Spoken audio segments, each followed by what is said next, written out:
Everyone hates Dragon Ball Sparking Zero now, or at least that's what you would see if you go online and you just search anything about Sparking Zero. Nothing but Sparking Zero sucks. It was a disappointment. Sparking Zero flopped, yada yada yada. All this being said, while Sparking Zero still remains one of the top 4 highest selling games of 2024. Only games above it were Helldivers 2 and like Gun and Ball, right? So Sparking Zero released at the end of the year and still ends up being top grossing. So where did this massive 180 come from? Hello everyone, it's me again, Steedoj here, back to more Dragon Ball Sparking Zero. In this video, we'll be going into why people did a massive 180 when it came to the public opinion of Sparking Zero. Went from everyone calling it peak and saying it's the greatest game of all time, before it even came out by the way, to just abandoning it like a month after it released. Very tragic, very, very tough. Even with DLC just releasing, people have already turned around and started slandering even the DLC's quality, despite the fact that this is more characters that we get in Xenoverse and Fighters. It wouldn't show now with the way people talk about it, but back in the day before the game came out, even during the game's launch, everyone was heralding Sparking Zero as the game of the year, the game of the decade. You would always catch someone saying, we're going to play this game for forever. On everybody's show, we're going to play Sparking Zero forever. You know, it was crazy, right? I was one of those people. I actually bought into the hype. I believed the hype because why not? It's a sequel to Tenkaichi, everyone's fan favorite. But now, if you see the way people talk about the game, they talk about it as if they hate it. It's even hard to find people defending Sparking Zero. That's crazy because you can find people defending Xenoverse 2. And another thing about Xenoverse 2 is that Sparking Zero now gets compared to Xenoverse 2 all the time. It doesn't get compared to Fighters, and Xenoverse 2 doesn't get compared to Fighters because even if you don't like fighting games, you can admit that Fighters technically is quite an impressive game, right? The game is just fun, it's really balanced, it doesn't have too many issues. Even with replayability, Fighters has that nailed down quite well. But Sparking Zero, despite having infinitely more characters, suffers with that very heavy, very badly. It sucks. So people are comparing Xenoverse 2 to Sparking Zero, and that's just rough, because Xenoverse 2 is a game that nobody finds fun. Everyone gets mad at that game. The game causes nothing but suffering, sadness, misery, pain, famine, death, war. The game is insane, right? So Sparking Zero getting compared to that game, going from the most loved game ever, it was impossible for the game to get criticized. If you criticize Sparking Zero, they crucified you. But now it's open season. It's okay to hate Sparking Zero and even compare it to Dragon Ball Xenoverse 2, and that's just insanely rough, man. Like, I know it's not really a mature thing, but you get a lot of people even saying in like comments or on YouTube or Twitter, just all over the place, calling the game stuff like Dragon Ball Sparking Zero effort, saying the game has basically no effort into it. There'll people just say like garbage zero, a bunch of like, even if you go to my own comment section, you can just find a bunch of people just saying different kind of like, I guess, derogatory terms for the game's name, calling it like, yeah, Sparking Zero effort, garbage zero, a whole slew of insults. So it's not just people who don't like Dragon Ball, obviously, it's the actual fans who are playing the game as well, or the fans who maybe like live or play through the game vicariously through their favorite content creators. There's probably like, no one streaming Sparking Zero, so that doesn't help. Anytime one of their favorite YouTubers makes a video on Sparking Zero, they can literally watch the gameplay themselves and go, that wasn't the best gameplay. And actually, let me talk a bit about Sparking Zero's gameplay that makes this even harder to deal with. I'll make this a really small point, but a good example is a YouTuber like me, Rhyme, Siriax, Dotadoya, Afro, anyone, right? We'll get on, we're going to record the Sparking Zero video, and we'll obviously try to get the best matches for the sake of our video, right? Get the best footage for your content. No reason to get bad footage for your content if you can help it.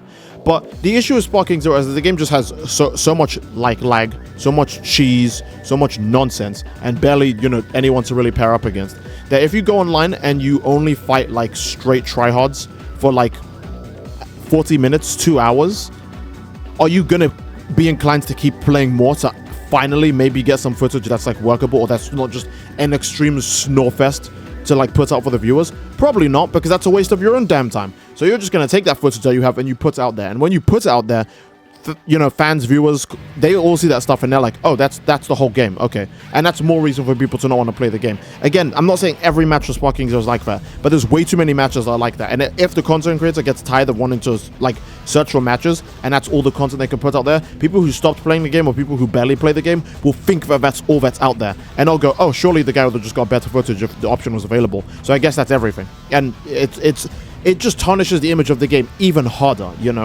Another thing that can't be helping Sparking Zero's reputation at all whatsoever is the fact that the game is actually popular. Like, Sparking Zero isn't like Xenoverse 2, where, it's kind of like, something, it's a fan game. It's a game that's for the core audience, right? Or Fighters, where it's like, oh, well, Fighters is mostly just for like fighting game players and maybe Dragon Ball players who are willing to dabble into fighting games, right?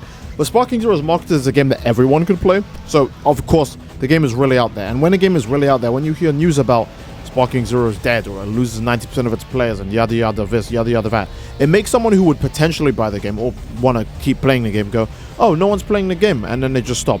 You know, I mean, for Xenoverse 2, you didn't hear no one's playing the game for ages, because the Xenoverse 2 fan base is so niche that if the game was dying, no one would really mention it. They're kind of just like, oh, well, whatever. This, you know, this happens, you know. With Sparking Zero, there's so many people on it that if a few, even a few people leave, in this case, it wasn't even a few, it was literally only 10% people left, right?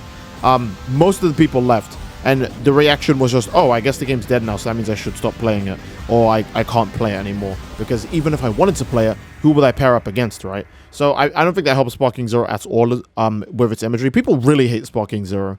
I know I said that already. People really hate Sparking Zero. So whenever it's like not just Dragon Ball fans who have issues with the game, you have people who would naturally just be hating. Like, let's say people like Xenoverse 2 fans who want Sparking Zero to fail, just so they can say that Xenoverse 2 was a better game all along.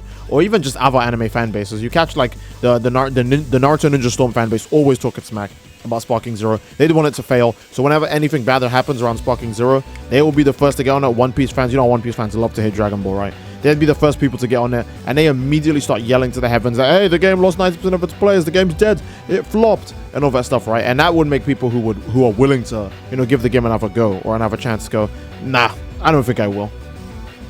Another major issue is that people feel like they've been lied to with Sparking Zero, because again, it's less so the fact that, you know, the gameplay isn't satisfactory. People just feel like the game is just missing a lot of stuff, you know, customization options for characters, which we are greatly promised that there would be lots of. The custom battle mode would be absolutely flames.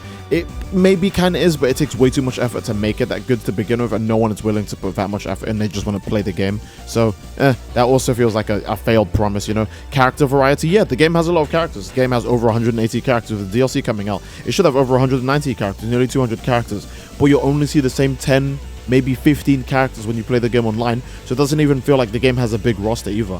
People feel like they've been lied to the most, and I think that's what hurts when it comes to playing Sparking Zero, because you turn it on, and it just feels like a bunch of empty promises, or just, you know, wishes that weren't fulfilled, because you go on and it just feels like, oh, just, you know, it's alright, you know, less character variety, less unique moves, etc, etc. Yeah, it's nice that beams like bend and curve now, but we're just missing so much stage destruction as well, man.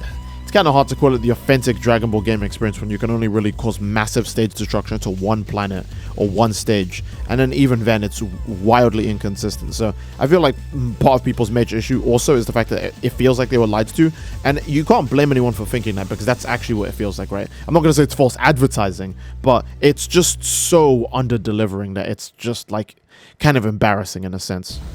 Don't want to drag this out.